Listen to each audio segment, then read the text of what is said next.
The most obvious answer to that question seems to be yellow. The works by Vincent that went on to become the most famous were made in yellow colors.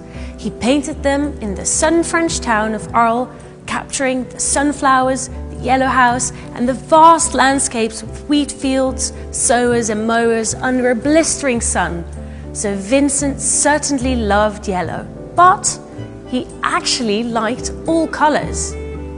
Vincent used bold, bright colors in his pictures from his French period, and it's these colors that come to mind when we think of him. But before his time in France, he made much darker pictures.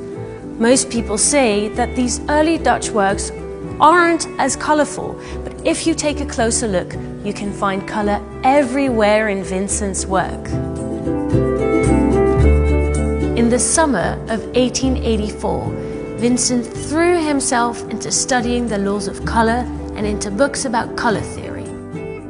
Vincent learned that complementary colors, colors from opposite sides of the color wheel, red and green, blue and orange, yellow and purple, that these colors intensify each other when placed together. As he wrote to his brother Theo in November 1885, "I'm utterly preoccupied with the laws of color. If only we'd been taught them in our youth."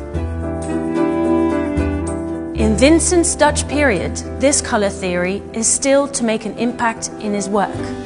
This is because instead of using the complementary colors next to each other, he mixed them into, let's say, muddy colors.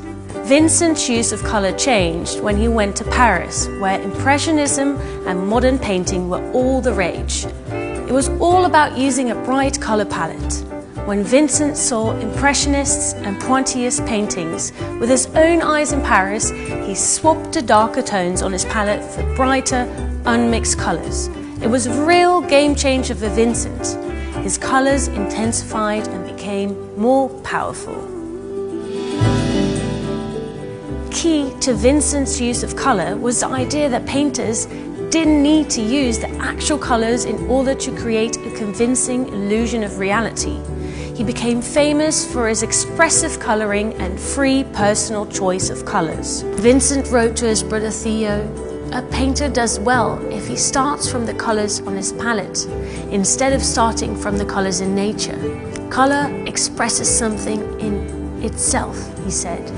The change in his use of color is clear to see in a self-portrait from 1887-1888, which is dominated by the primary colors yellow and blue. In 1888, Vincent predicted that the painter of the future is a colorist such as there hasn't been before. As it turned out, he himself was that painter. Vincent became a guide for a new generation of color seekers.